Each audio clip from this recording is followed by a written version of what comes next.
Hello students, welcome to my YouTube channel Vedika study hub. Previous videos में हमने physics and maths पढ़ी थी। इस वीडियो में हम पढ़ेंगे केमिस्ट्री बीएससी सेकंड सेमेस्टर की। सो आपकी पहली यूनिट है केमिस्ट्री ऑफ कार्बोहाइड्रेट्स। ये मैंने टॉपिक्स लिखे हुए हैं, एक बार पढ़ लीजिएगा। एंड सबसे पहला टॉपिक है आपका कार्बोहाइड्रेट्स।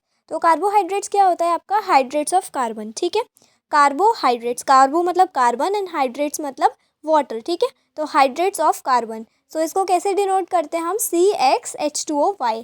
तो सबसे पहला पॉइंट है आपका, सबसे पहले जो ओरिजिनली मतलब कि काफ़ी टाइम पहले जब बोला जाता था तो कार्बोहाइड्रेट्स को नेम दिया गया था। तो पहले कार्बोहाइड्रेट्स को हम हाइड्रेट्स ऑफ कार्बन कहते थे। तो जनरल फॉर्मूला क्या होता था? CxH2O। ठीक है, और इसमें आपके एग्जाम्पल आते हैं एसिटिक एसिड। ठीक है, तो ये फिट हो गया था आपके फॉर्मूले में CH3COOH। तो C2H2O क्या है आपका? हाइड्रेट, एंड इसका होल ट्वाइस। तो ये आपके फॉर्मूले में फिट हो गया था। लेकिन उसके बाद एक एग्जाम्पल आया रैमनोज। तो ये भी आपका कार्बोहाइड्रेट है, बट ये क्या एक्सेप्शन है क्योंकि आपके फॉर्मूले में फिट नहीं हुआ था। इसका फॉर्मूला क्या था? C6H12O5। ठीक है, तो ये CxH2O में फिट नहीं हुआ, तो इस वजह से कार्बोहाइड्रेट की दूसरी डेफिनेशन आई, जो कि अब आपकी क्या है? मॉडर्न डेफिनेशन है पॉलीहाइड्रोक्सी एल्डिहाइड और कीटोन। ठीक है, पॉलीहाइड्रोक्सी, हाइड्रोक्सी क्या होता है आपका? OH, and aldehyde and ketones आपके फंक्शनल ग्रुप हैं। एल्डिहाइड क्या होता है? CHO, एंड कीटोन क्या होता है? C double bond O। उसके बाद क्या बोला जाता है? कार्बोहाइड्रेट को सैकराइड्स के नाम से भी जाना जाता है, जिसका मतलब है शुगर। ठीक है, तो ये किस में मेनली पाया जाता है? तो starchy foods like bread, potato, rice, pasta, इन सब में पाया जाता है। अब हम पढ़ते हैं कार्बोहाइड्रेट्स के क्लासिफिकेशन। तो दो तरह के क्लासिफिकेशन होते हैं, शुगर, नॉन शुगर। तो सबसे पहले हम देखते हैं शुगर। तो शुगर कैसी होती है? कलरलेस होती है, वाटर सॉल्युबल होती है, पानी में घुल जाती है, एंड उसमें कैसा टेस्ट होता है? स्वीट, मीठा टेस्ट होता है। उसके बाद आपके आता है मोनोसेक्राइड्स। ठीक है, शुगर के अंदर है आपका टाइप मोनोसेक्राइड। अब मोनोसेक्राइड्स भी आपके टू टाइप्स के होते हैं, एल्डोज एंड कीटोज। तो सबसे पहले मोनोसेक्राइड क्या होता है? तो ये एक सिंपल शुगर है।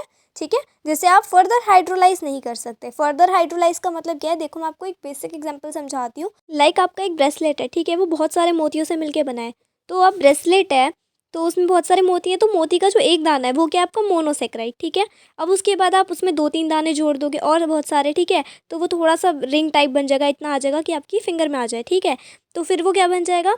अगर 2 दाने जुड़े तो क्या हो जाएगा? डाइसेक्राइड। 3 जुड़े तो ट्राइसेक्राइड। और ज़्यादा जुड़ जाएंगे तो क्या बोलेंगे? ओलिगोसेक्राइड्स। ओलिगोसेक्राइड्स में कितने होते हैं? 2 से 10 तक होते हैं। उसके बाद और भी बहुत सारे होंगे, तो उसमें क्या होगा? फिर हम बोलेंगे पॉलीसेक्राइड्स। पॉली मतलब बहुत सारे। ठीक है, तो ये एक बेसिक एग्जांपल हो गया आपका समझने के लिए इजीली। बाकी हाइड्रोलाइज का मतलब होता है जब आप पानी में शुगर को डालो तो वो क्या हो? ब्रेक ना हो, हाइड्रोलाइज ना हो। ठीक है, बिखरे ना, तो can not be hydrolyse further. CH2ON। तो ये इसका बेसिक फॉर्मूला है। एन की वैल्यू क्या है? 3 से 7। अब इसके एग्जाम्पल क्या हो सकता है आपका? Glucose, fructose, ribose. ठीक है, एंड इसे हम डिवाइड करेंगे 2 ग्रुप्स में, एल्डोज एंड कीटोज। तो एल्डोज जिसमें एल्डिहाइड ग्रुप हो, एंड कीटोज जिसमें कीटोन ग्रुप हो। उसके बाद आपका इसका एग्जाम्पल हो जाएगा एल्डोज वाले का, जिसमें एल्डिहाइड ग्रुप होता है ग्लूकोज, एंड वो मोनोसेक्राइड जिसमें कीटोन ग्रुप होता है, तो उसे क्या बोलोगे आप? Example fructose. दोनों का केमिकल फॉर्मूला सेम होता है, बट स्ट्रक्चर डिफरेंट होता है। इसमें एल्डिहाइड ग्रुप होता है, उसमें कीटोन ग्रुप होता है। ठीक है, ये लीनियर स्ट्रक्चर है ग्लूकोज का। ठीक है,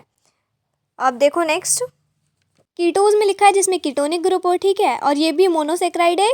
ठीक, उसके बाद आपका नेक्स्ट एग्जाम्पल आता है ओलिगोसेक्राइड्स। बताया था मैंने, ओलिगोसेक्राइड्स भी एक कार्बोहाइड्रेट है जिसमें कितने होते हैं? 2 से 10 मोनोसेक्राइड्स होते हैं। मोनोसेक्राइड क्या था? एक मोती था। अब उसमें आपने क्या ले लिए? 2 से 10 मोती ले लिए। अगर आप उस ब्रेसलेट को तोड़ दो तो 2 से 10 अगर मोती फैल जाएं तो फिर उसे क्या बोलोगे? ओलिगोसेक्राइड्स बोलोगे। ब्रेसलेट खोलने पर 2 मोती निकले तो डाइसेक्राइड, 3 मोती निकले ट्राइसेक्राइड। ठीक है, और ब्रेसलेट खोलने का मतलब क्या है? हाइड्रोलाइज। ठीक है, तो हाइड्रोलाइज मतलब कि अगर किसी भी शुगर को आप पानी में डाल रहे हो तो वो क्या कर रही है? ब्रेक हो रही है। अब वो ब्रेक हो जाए, 2 से 10 मोनोसेक्राइड्स में ब्रेक हो रही है, तो वो क्या है? ओलिगोसेक्राइड्स है। ठीक है, अगर वो 100 से 3000 तक मोनोसेक्राइड्स में ब्रेक हो रही है तो फिर वो क्या होगी? पॉलीसेक्राइड्स होगी। ठीक है, उसका एग्जाम्पल क्या है? Cellulose and starch. अब आता है आपका नॉन शुगर। ठीक है, जो आपके पॉलीसेक्राइड्स होते हैं वो कैसे होते हैं? नॉन शुगर होते हैं। तो नॉन शुगर क्या होती है? जो मीठी ना हो। ठीक है, नॉन शुगर में बहुत सारे मोनोसेक्राइड्स मिलते हैं हाइड्रोलाइज करने पे। ठीक है, तो इसका एग्जाम्पल स्टार्च लिखा हुआ है, सेलुलोज हो सकता है। अब देखो, ये मैंने एक कंप्लीट चार्ट से समझाया हुआ है। सबसे पहले आपका होता है कार्बोहाइड्रेट। कार्बोहाइड्रेट्स होते हैं आपके 2 टाइप्स के, शुगर, नॉन शुगर। शुगर में आपके आएंगे मोनोसेक्राइड्स एंड ओलिगोसेक्राइड्स। ठीक है, एंड नॉन शुगर में कौन से आएंगे? आपके पॉलीसेक्राइड्स। अब मोनोसेक्राइड्स की बात करो तो उसमें भी आपके 2 पढ़े आपने, एल्डोज एंड कीटोज। एल्डोज जिसमें एल्डिहाइड ग्रुप हो, कीटोज जिसमें कीटोनिक ग्रुप हो।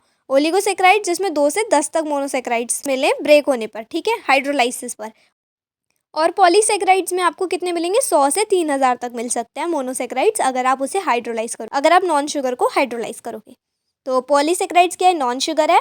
एंड डाइसेकेराइड्स या फिर ट्राइसेकेराइड्स ओलिगोसेकेराइड्स में आ जाएगा आपका। तो मोनोसेकेराइड्स ये सब क्या है, आपके शुगर्स हैं। तो अब आते हैं नेक्स्ट टॉपिक पर, आपका डाइसेकेराइड्स। ठीक है, तो डाइसेकेराइड्स में आपको समझा चुकी, ये भी एक कार्बोहाइड्रेट है जिसमें आपको कितने मिलेंगे मोनोसेकेराइड, 2 मोनोसेकेराइड्स मिलेंगे आपको हाइड्रोलाइज करने पे। तो इसका एग्जांपल क्या है आपका, सुक्रोज, माल्टोज एंड लैक्टोज। ठीक है, तो इसमें मैंने सुक्रोज बताया हुआ है। तो सुक्रोज किससे मिलके बना है, ग्लूकोज एंड फ्रक्टोज से। ठीक, तो जब आप हाइड्रोलाइज करते हो सुक्रोज को तो आपको क्या मिलता है, ग्लूकोज मिलता है और फ्रक्टोज। ग्लूकोज क्या है, एक मोनोसेकेराइड है और फ्रक्टोज भी एक मोनोसेकेराइड है। ग्लूकोज कैसा मोनोसेकेराइड है आपका, एल्डोज। ठीक है, और फ्रक्टोज में क्या है, कीटोन ग्रुप है, तो इसलिए ये कौन सा होगा, कीटोज। ठीक, तो अब आपका टॉपिक है reducing and non reducing sugars. अब जो आपके कार्बोहाइड्रेट्स हैं अगर वो रिड्यूस हो जाते हैं Fehling solution and Tollens reagent से, ठीक है, तो फिर वो होंगे रिड्यूसिंग शुगर्स। अगर ऐसा नहीं हो पाता है तो वो कौन से होंगे, नॉन रिड्यूसिंग शुगर्स। ठीक है, तो जब आपको मैं सुक्रोज वाला एग्जांपल समझाऊंगी तो आपको समझ आएगा कि वो क्या है, एक नॉन रिड्यूसिंग शुगर है। ठीक, और आपके जो मोनोसेक्राइड्स होते हैं तो सारे मोनोसेक्राइड्स आपके कैसे होते हैं, रिड्यूसिंग शुगर्स होते हैं, क्योंकि उसमें एल्डोज और कीटोज होता है। ठीक है, तो सारे मोनोसेक्राइड्स आपके या तो एल्डोज होते हैं या कीटोज होते हैं। ठीक है, तो जो आपके एल्डिहाइड ग्रुप होते हैं वो कौन सा टेस्ट देते हैं, फैलिंग टेस्ट देते हैं, तो इसीलिए वो क्या होंगे, रिड्यूसिंग शुगर्स होंगे। ठीक है, और जो आपके कीटोनिक ग्रुप होते हैं वो कौन सा टेस्ट देते हैं, टोलेंस रिएजेंट, तो इसलिए वो कौन से शुगर्स होंगे, रिड्यूसिंग शुगर्स होंगे। लेकिन जब डाइसेक्राइड्स की बात करते हैं तो डाइसेक्राइड्स में अगर ग्रुप बॉन्डेड है तो फिर वो कैसे होंगे, नॉन रिड्यूसिंग होंगे। अगर फ्री हैं, अगर आपके ग्रुप्स जो हैं वो बॉन्डेड नहीं है, फ्री हैं, ठीक है, तो फिर वो कैसे शुगर्स होंगे, रिड्यूसिंग शुगर्स होंगे। तो रिड्यूसिंग शुगर्स के एग्जांपल हो जाएंगे आपके माल्टोज एंड लैक्टोज। लेकिन नॉन रिड्यूसिंग के एग्जांपल हो जाएगा आपका सुक्रोज। ठीक है, तो सुक्रोज में आपको अच्छे से समझाऊंगी कि जब आपका सुक्रोज का स्ट्रक्चर बनाओगे ना आप, साइक्लिक स्ट्रक्चर, तो साइक्लिक स्ट्रक्चर बनाने पे आपका जो बॉन्ड होगा इन दोनों के बीच लिंकेज, तो वो होगी ग्लाइकोसिडिक लिंकेज। ठीक है, तो जब ग्लाइकोसिडिक लिंकेज लगेगी ना तो उसकी वजह से जो आपका फंक्शनल ग्रुप होगा वो हट जाएगा। ठीक है, तो फंक्शनल ग्रुप जब बचेगा ही नहीं तो फिर वो कैसे रिड्यूसिंग हो जाएगा, है ना। तो फंक्शनल ग्रुप होगा एल्डिहाइड या कीटोन, तभी तो वो क्या होगा, रिड्यूसिंग होगा, तभी तो वो टेस्ट दे पाएगा, फैलिंग एंड टोलेंस टेस्ट। ठीक है, अगर उसमें एल्डिहाइड या कीटोनिक ग्रुप ही नहीं होगा, कार्बोक्सिलिक ग्रुप नहीं होगा, तो फिर वो कैसा होगा, नॉन रिड्यूसिंग होगा। ठीक है, तो नॉन रिड्यूसिंग शुगर है इसलिए आपका सुक्रोज। सो अब आते हैं नेक्स्ट टॉपिक पे। ये टेबल बनाई हुई है, तो ये जनरल टर्म्स लिखे हुए हैं मैंने। अगर आपके कार्बन 3 होंगे तो ट्रायोज, 4 होंगे तो टेट्रोज, एक बार पढ़ लेना। ठीक है, और एल्डिहाइड्स होंगे तो एल्डोट्रायोज और कीटोन होंगे तो कीटोट्रायोज। ठीक है, तो एक बार से पढ़ लेना। अब नेक्स्ट टॉपिक पे आते हैं। तो देखो अब आपके ग्लूकोज के बारे में डिटेल दी हुई है कि ग्लूकोज क्या है आपका, एल्डोहेक्सोस है। ठीक है, एल्डोहेक्सोस क्यों है, क्योंकि देखो इसमें एल्डिहाइड ग्रुप है इसलिए एल्डो वर्ड लगा है। एंड हेक्सोस, ओस का मतलब मैंने आपको बताया था शुगर। ठीक है, मैंने पीछे लिखा हुआ था, ओस का मतलब होता है शुगर। ठीक है, और हेक्स का मतलब क्या हो गया, आपके 6 कार्बन है। ठीक है, तो एल्डोहेक्सोस। अब देखो इसका मॉलिक्यूलर फॉर्मूला क्या होगा, C6, मतलब कार्बन 6 है, H12O6। ठीक है, ये फिट भी हो जाता है आपके CxH2O में। उसके बाद अब इसमें हम करते क्या हैं कि जो आपकी ग्लूकोज होती है उसमें हम एच आई के साथ रिएक्शन कराते हैं। क्या करते हैं, हम ग्लूकोज को रिडक्शन कराते हैं। तो ग्लूकोज का रिडक्शन कराने पे हमें क्या मिलता है, हमें अनब्रांच्ड मिलता है, मतलब कि उसमें कोई ब्रांचिंग नहीं होती। और क्या मिलता है, एन हेक्सेन। ठीक है, नॉर्मल चेन में हेक्सेन मिलता है हमें। उसके बाद फिर हम क्या करते हैं, ग्लूकोज, ये सब रिएक्शंस है, आपको एमसीक्यूज़ के लिए याद रखना है कि अगर आप रिडक्शन कराते हो ग्लूकोज का HI के साथ या हीट करके, ठीक है, तो आपको क्या मिलेगा, अनब्रांच्ड एन हेक्सेन मिलेगा। ठीक है, उसके बाद अगर आप ग्लूकोज को रिएक्ट कराते हो हाइड्रोक्सिल अमीन के साथ, ठीक है, हाइड्रोक्सिल अमीन क्या होता है आपका, NH2OH।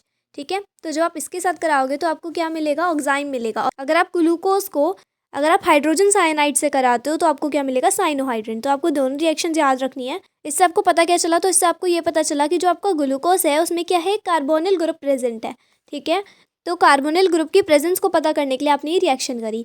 ये रिएक्शंस आप आगे भी पढ़ोगे, मैं भी आपको और आगे भी बताऊंगी ये वाली रिएक्शन सारी एक साथ लिख के। बट अभी मैं आपको ये समझाना चाह रही हूँ कि जो ग्लूकोज है उसके बारे में पता कैसे चला। ठीक है, और ये रिएक्शंस भी आपको याद करा रही हूँ साथ साथ। ठीक है, तो सबसे पहले आपने क्या करा, ग्लूकोज को रिडक्शन कराया, तो उससे पता चला कि ग्लूकोज क्या है आपका, अनब्रांच्ड है।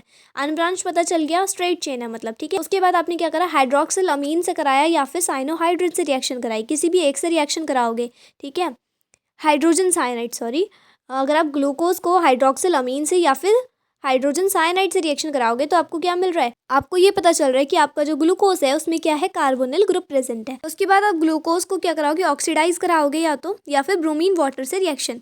तो इन दोनों का मतलब यही है कि आप ऑक्सीडाइज करा रहे हो, तो जो आपका CHO ग्रुप होता है, तो जो आपका ग्लूकोज के ऊपर एल्डिहाइड ग्रुप प्रेजेंट होता है CHO, तो वो आपका किस में कन्वर्ट हो जाता है, COOH, मतलब कि एसिड में कन्वर्ट हो जाता है। ठीक है, फिर आप क्या करते हो, ग्लूकोज को आप एसिटाइलेशन कराते हो। ठीक है, तो ग्लूकोज का जब आप एसिटाइलेशन कराओगे तो आप रिएक्शन कराओगे एसिटिक एनहाइड्राइड से। ठीक है, तो जब एसिटिक एनहाइड्राइड से रिएक्शन कराओगे तो आपको क्या मिलेगा, ग्लूकोज पेंटाएसिटेट। तो ग्लूकोज पेंटाएसिटेट में क्या होंगे, आपके 5 OH ग्रुप होंगे। ठीक है, OH मतलब हाइड्रोक्सी ग्रुप। ठीक है, तो इस प्रोसेस को बोलते हैं एस्टेरिफिकेशन। उसके बाद अगर आप ऑक्सीडेशन कराओगे नाइट्रिक एसिड के साथ तो आपको क्या मिलेगा, ग्लूकोनिक एसिड भी मिलेगा और डाइकार्बोक्सिलिक एसिड, जिसे आप क्या बोलते हो, सैक्रिक एसिड, तो वो भी मिलेगा। और नीचे क्या होता है आपका, प्राइमरी अल्कोहलिक ग्रुप। अभी मैंने ये सब आपको बहुत जल्दी जल्दी समझा दिया, एक बार आप इसे रीड करना, आपको बहुत अच्छे से समझ आ जाएगा। सारी रिएक्शंस आपको पहले रिडक्शन कराना है, फिर उसके बाद आपको क्या करना है, hydroxyl amine and hydrogen cyanide की रिएक्शन याद रखनी है। क्या मिलेगा, हाइड्रोक्सिल अमीन से कराने पर ऑक्साइड मिलेगा, और अगर हाइड्रोजन साइनाइड से कराओगे तो क्या मिलेगा, साइनोहाइड्रिन मिलेगा। अगर आप फिर क्या करोगे, इसके ब्रोमीन वाटर से कराओगे या फिर केवल O लिखोगे ऑक्सीडेशन के लिए, तो आपको क्या मिलेगा, COOH मिलेगा। तो आपको एल्डिहाइड की जगह क्या मिलेगा, एसिड मिलेगा। बाकी सारा स्ट्रक्चर सेम होगा। उसके बाद अगर आप एसिटाइलेशन कराओगे एसिटिक एनहाइड्राइड से तो आपको क्या मिलेंगे, पेंटाएसिटेट मिलेगा, ग्लूकोज पेंटाएसिटेट।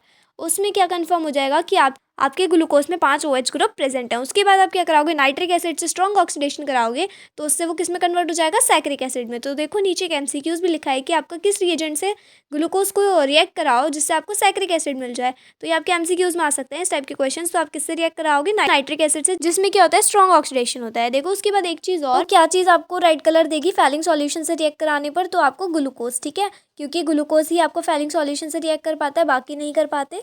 ठीक है, मैंने बताया था मोनोसेक्राइड्स कर पाते हैं, और ग्लूकोज क्या है, मोनोसेक्राइड्स है, और बाकी चीज़ें मोनोसेक्राइड्स नहीं है। ठीक है, तो जो बाकी एग्जांपल्स हैं आपके सुक्रोज वगैरह, वो क्या है, डाइसेक्राइड्स हैं, या ओलिगोसेक्राइड्स या पॉलीसेक्राइड्स में से है, तो वो क्या है, आपके मोनोसेक्राइड्स नहीं है। तो वो कैसे होंगे, नॉन रिड्यूसिंग होंगे, रिड्यूसिंग नहीं होंगे। तो एक बार इसे देख लेना, इसलिए MCQs मैंने आपको 2-3 दिखाए हुए हैं, इनको एक बार देख जाना।